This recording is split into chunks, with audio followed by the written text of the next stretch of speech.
Try natin matunaw. And pagkain ito na ba? Hindi natin matunaw.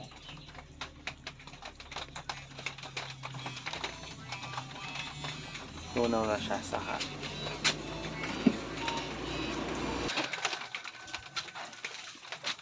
So yun. Tunaw na siya. 5 minutes na lumipas. So, ibigay ko na siya sa baboy ko. Actually, nagpapakain talaga ako. 5 hours. Yan na siya.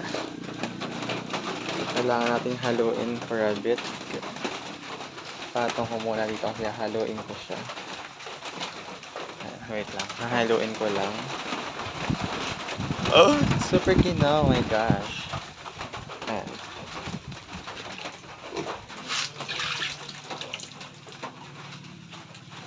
Actually, hindi pa siya ganun katunaw, pero binigay ko na. At ako, exaggerate. Ayan.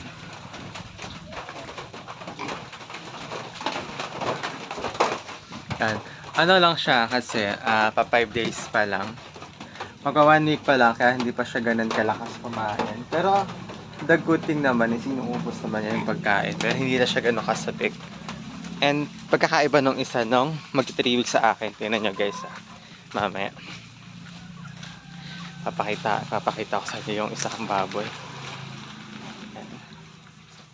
Naglagay lang tayo ng water. Kailanganin pantunaw sa kabila.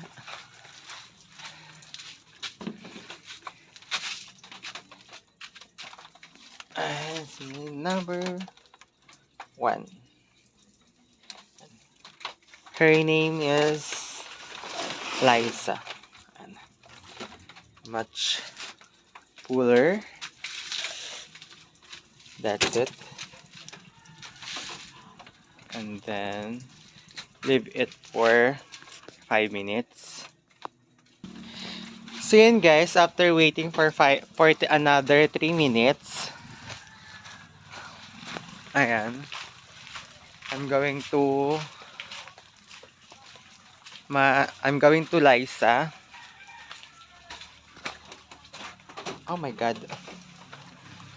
I need more extra careful because it's raining.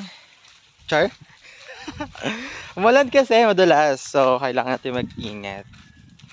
So ayan, tignan mo ha, kata ko sa inyo yung pagkakaiba yung baboy ko kasing isa ano pa siya, so nagre-recover pa lang siya sa new environment niya or sa bagong kulungan niya.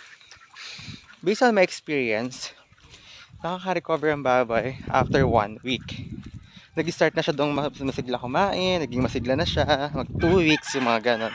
Mga 2 weeks, full recovery na siya. Ayan.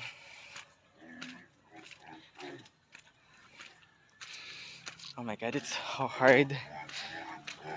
Ang hirap pumunta dito lalo na kapag maulan. And then naririnig niya siya. Oh, naririnig niya siya. Hi Liza! Ayan, yan siya, diba? Diba? Tingnan mo. Kung gano'n siya ka-excite kumain, diba? Ganyan siya. Ayan siya. Ano? Hungry? Ha? Hungry? So, ayusin ko lang yung camera ko.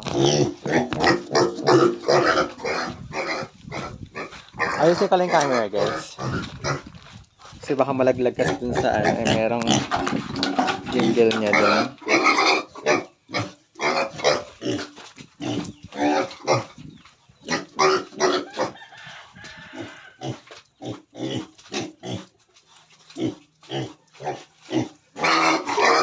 Kung ano yung kainan niya.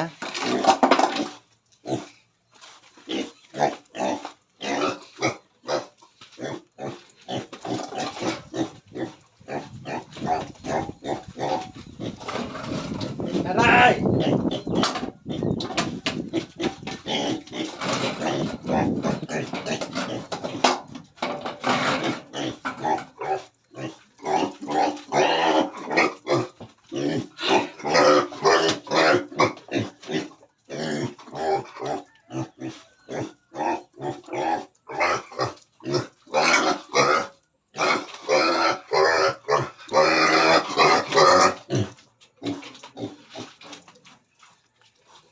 Dudumihan ako.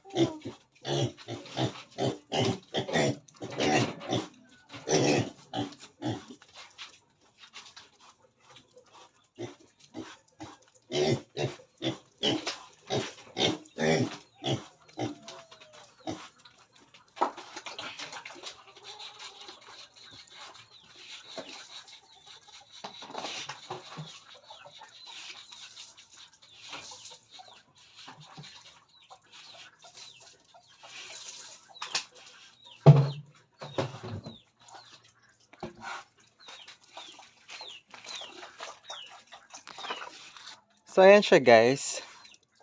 So, kita nyo naman kung gaano siya katakaw, kumain. Actually, doon ko siya pinapakain dati sa doon sa pinagawa ko. Ay kaso, lagi may natitirang pagkain niya. And then, ang ginawa ko, dinitransfer ko siya dun sa kainan ng dog ko. Kasi wala naman akong large dog na.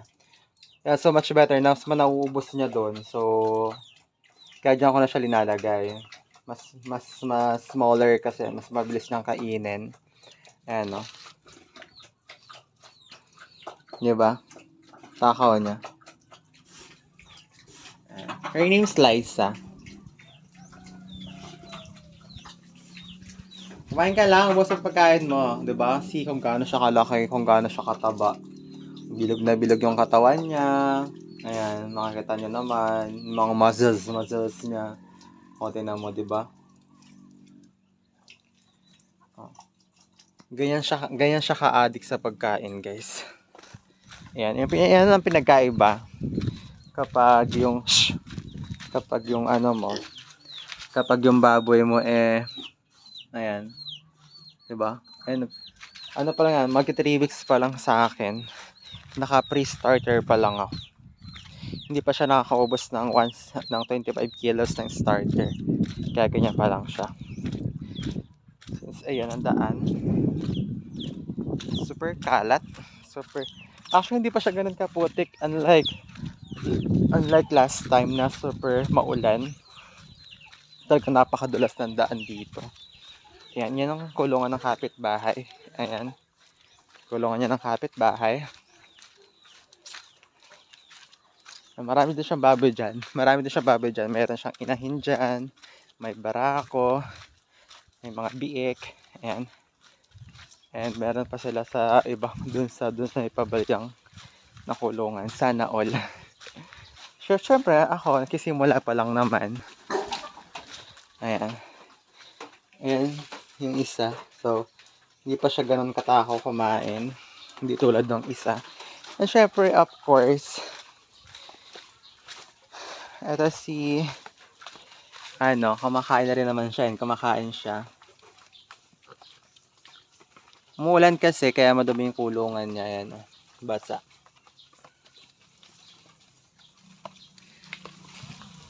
Pero okay din naman. Basta tayong pakain. So, ang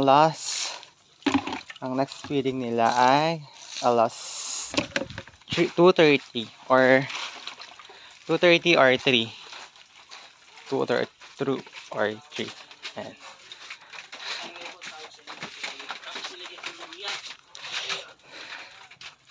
Alam niyo po ba na kilala tayo? Kilala niyo tayo? Kilala mo ko? Tapos nagpakain ng ating mga Junakis. Maiwan. Diba tayo vlogger?